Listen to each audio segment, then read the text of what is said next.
కేసీఆర్ పక్కకు పోగానే ఇంత ఆగమవుతుందా?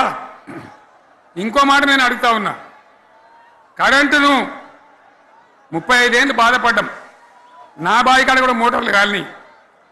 బీఆర్ఎస్ వచ్చినాక నేను ముఖ్యమంత్రి అయినాక ఒక్కటే ఏడాది బావులా దాన్ని చక్కగా చేసి 24 గంటల కరెంటు ఇయ్యలే, నడవలే.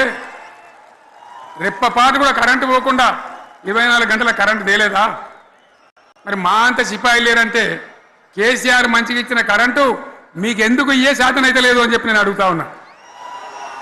తెలంగాణ ప్రజల పక్షాన్ని అడుగుతా ఉన్నా, ఎందుకు ఇలా ప్రజల గోస ఉంచుకుంటా ఉన్నారు? మళ్ళా మోటార్లు కాలుతున్నాయి, ట్రాన్స్ఫార్మర్లు కాలుతున్నాయి, లంచాలు పెరుగుతున్నాయి, అది శాతం అయితే లేదా? మళ్ళీ ఇలా తెలంగాణ పోవన్నా మోటార్ పెట్టడానికి? ఏం దౌర్భాగ్యం ఇది! ఎటువంటి శని నెత్తి మీద పెట్టుకున్నాం మనం. మీరందరూ ఆలోచన చేయాలి. భూముల ధరలు పోయినాయి, కరెంట్ ఎక్కడ ఎవడెత్తుకపోయా? మిషన్ భగీరథ అసెంబ్లీలో నిలబడి ఛాలెంజ్ చేసిన నేను, 5 ఏళ్ల లోపల ప్రతి ఇంట్లో నల్లా పెట్టి నీళ్ళేయకపోతే మళ్ళా ఎలక్షన్ల పార్టీ మేము నిలవడం, ఓట్లు అడగము అని చెప్పిన నేను. ఎవరు చెప్పాలి? దమ్మున్నోడే చెప్పాలి.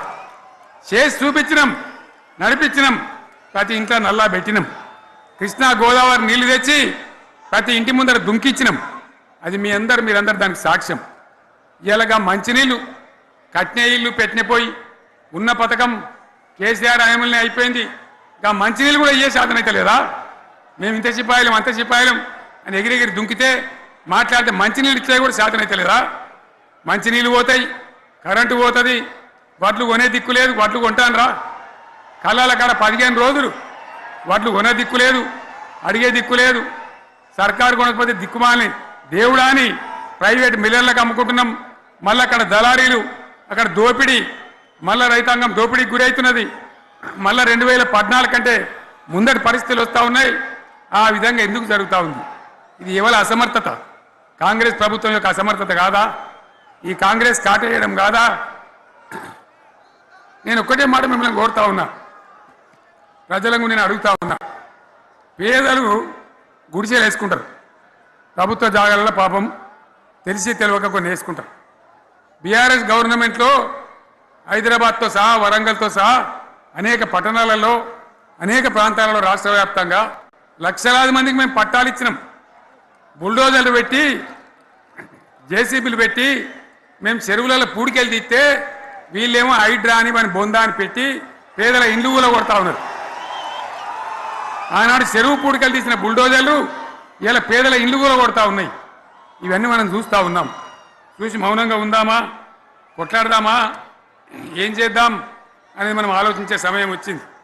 దేశాన్ని నంబర్ 1 స్థాయిలో నిలబెడితే ఇవాళ 14వ స్థాయికి 15వ స్థాయికి తీసుకొని పోయినారు. నా కళ్ళ ముందన్న గిట్ల జరుగుతుంది, ఇంత మాయల్యమే అవుతుంది, ఇంత మోసం చేస్తారని నేను కూడా అనుకోలే. ఇలా చాలా బాధ కలుగుతూ ఉంది, చాలా దుఃఖం కలుగుతూ ఉంది. ఇంకా ముందరికి పోవాల్సిన తెలంగాణ ఇలా వెనుకకి అయిపోతున్నా ఉన్నది. మళ్ళా ఎవరు దీనికి కారణం? ఈ దుర్మార్గులు కాదా? నిలబెట్టి ఖచ్చితంగా అడగాల్సిన అవసరం ప్రజలకు లేదా? అడగాలి. ఎందుకోసం? టైం ఇవ్వాలని మేము కూడా టైం ఇచ్చినాం. ఏమంటారు? మీకేసినట్టు మాకేసినరా ఓట్లు, మాకు ఏడాదిన టైం ఇయ్యరా, ఏడాదిన అర్థమైన టైం ఇయ్యరా, మీకు కన్నేరురా అని అంటారు. కాబట్టి నేను నోరు తెరవలే, బయటికి రాలే. కృష్ణా జలాల మీద గడబడి జరిగితే ఒక్కసారి అక్కడ నాయకులు తీరికపోతే నల్లగొండలో పోయి ఒక గర్జన చేసి వచ్చినా కానీ నేను ఎక్కడ బయటికి రాలే, మాట్లాడలే. కానీ ఏడాది అర్థం అయిపోయింది, ఇంకేం పాడైంది?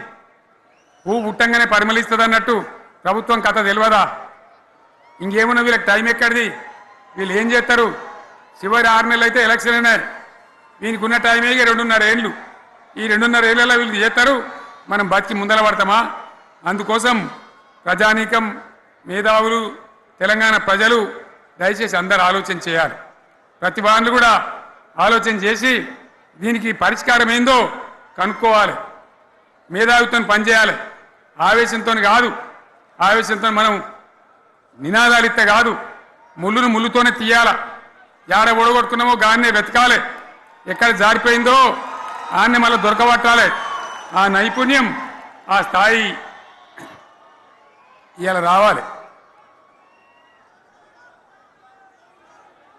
మళ్ళీ ఇప్పుడు ఏం చేస్తారు మాట్లాడితే